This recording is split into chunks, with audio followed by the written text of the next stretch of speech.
Welcome to Independence Avenue Media. My name is Kirill Sukotsky. One of the Oscar nominees for Best Documentary this year is Mr. Nobody Against Putin.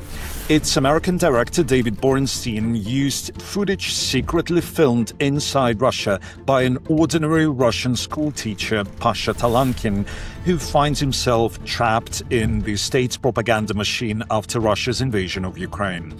Talankin used hidden cameras and recorded personal reflections for many months to show how war seeps into everyday life in Russia and everyday life in his own classroom. Привет, это я.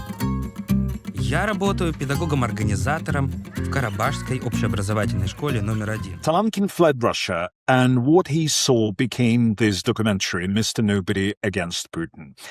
Its director, David Borenstein, is with us today. David, many thanks for joining us. Very pleased to be here. So your movie is fairly unique. It's built on the footage collected inside Russia and then smuggled out of Russia. Could you share the story of how this movie came about? Well, it came about via a Russian web content company posting a casting call online. It basically said something like, "How has your job changed because of the special military operation in Ukraine?"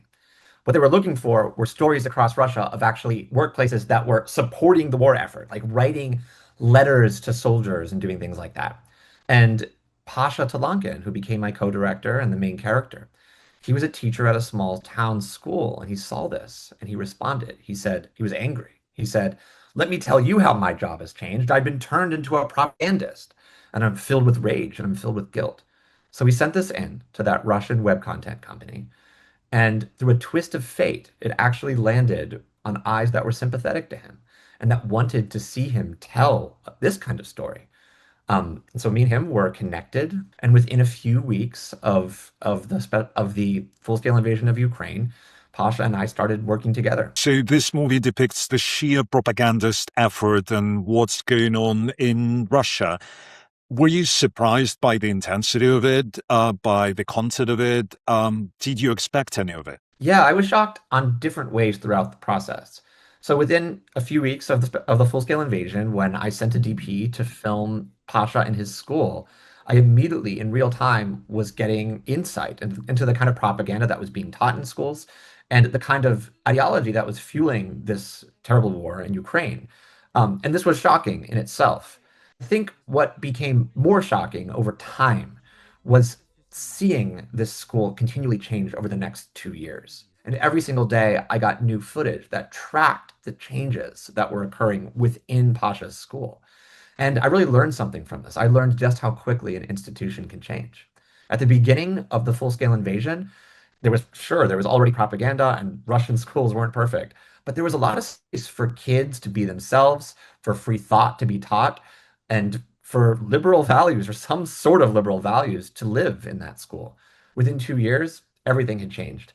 Within 2 years, there was no space whatsoever. Within 2 years, what started as softer propaganda classes pretty much degenerated into Wagner soldiers teaching kids within the school how to identify landmines on the battlefield.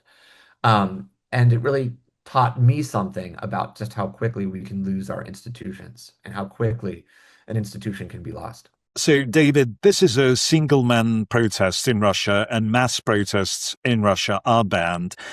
So we see Pavel in the school, we see those kids that may go into the meat grind of the war in the years to come. So is this protest worth it, especially taking into account that Pasha had to leave anyway? Yeah, it's a good question. It should be noted that he's not alone in leaving.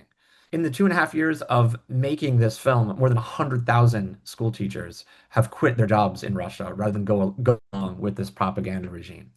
And of course, so much of the broader intelligentsia within Russia have left. It's a huge debate whether or not this is the right thing to do. It's kind of the debate right now within Russia. Is this the right thing to do? Is it right to leave, or should you stay and fight alongside people there? I don't think there's any right answer. I think that everyone's just trying to do what they see as the best solution that's in front of them. And at the end of the day, it's fate and it's chance that makes you decide to do what you do. Pasha would still be there if he didn't connect with us.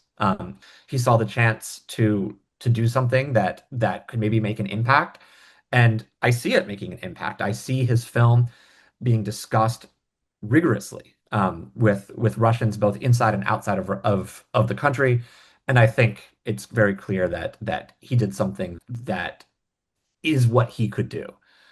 Whether that's right for him personally, I don't know. It's very difficult to leave Russia. It's difficult to leave your hometown. But whether it accomplished what he wanted to do to make an impact, I think we're seeing signs that it is. He was able to mount this protest initially, then he was not able to. Um, that caused the division along the same lines that you mentioned, and that exactly what caused those sharply divided opinions among Russia's exiled community along the lines whether it's right to stay or whether it's right to leave. So is the resistance possible, and or is it just bleak, dystopian, and hopeless now? Yeah, it's a really great question. I find these debates to be really interesting between the right to leave and right to stay Russian anti-war activists. I've been following it very closely. I don't know. In hopeless situations, which this is a very, very dark, bleak situation, it's not like anybody has the answer, right? We can't be so sure that one side or the other has the answer to how to bring such a large, complicated country into a more humane direction. I just think that for this kind of situation, we need to throw the kitchen sink at it. We need to do whatever we can. And I go back to what I said before. It's just, we need to go with what is in front of us, and we need to take whatever chances we can. Pasha took this chance. Other people will take other chances. And I just think the situation is so bleak that one cannot argue so much about one specific strategy over another. There is a moment in the movie where Pasha says goodbye to his pupils on the last day of the school year, and it feels that this is a goodbye message, a goodbye letter, not only to school, but a goodbye letter to Russia. Do you think that this whole movie is sort of a goodbye letter to Russia that we knew and that doesn't exist anymore? Yeah, I mean, this is why I think the film has been so embraced by the Russians. I mean, because they see so much of their own story in it. This tension between loving a place, but also absolutely not being able to accept what it's being turned into, and this complex way of navigating your these conflicting emotions. So the film is very much about that. The town is some sort of metaphor for this as well. It's one of the most poisonous places on Earth, but he has so much love for it as well. You see kids at the end that, very well in a few years could end up being in Ukraine and be turned into some sort of murderers. But they're also kids and they're people that he loves. All of this complexity is kind of circulating during that last scene. And it becomes this moment where I hope many people can reflect on their own relationship with where they're from. A lot of classic Russian literature is built upon a story of an ordinary man, an anonymous man, Mr. Nobody, if you wish, that then expands into a story of Russia and its society. And now we see a contemporary Mr. Nobody, an anonymous school teacher from a small Russian town. What do you think this story, his story, says now about Russia and its society? Well, I think, how do I go about that question? I think one thing that I saw through watching many, many hours of Russian propaganda classes is that there is a huge notion or a huge concept within Russian ideology, and I'm sure this predates the current regime, of the heroic solitary individual and sacrifice as some sort of hugely kind of adored like idea. There is this notion, and you can see it in Victory Day parades, that there is, and this is, increasingly true in the last few years, that there is nothing kind of more honorable than giving your life to a war effort. But I couldn't help but notice that Pasha internalized that in some sort of anti-regime way. He was willing to sacrifice himself throughout the process in a similar way. I think he flirted with his own destruction in a way that was very concerning to me, but also betrayed a little bit of internalizing that kind of propaganda itself, this idea that sacrifice is really, really important. So I'm not sure what this says about the solitary individual and its place within the Russian literary tradition or storytelling, but I think that Russian stories in general, because of this kind of ideological grounds in which people's thought come out of, um, lends itself to this. This is a documentary. It kind of went in that direction naturally, and I think this is because Pasha has internalized a certain way of thinking where, just like Navalny going back to Russia, flirting with your own destruction and flirting with these incredibly, yeah, like borderline destructive heroic behavior is something that is viewed as some sort of good in the Russian mentality.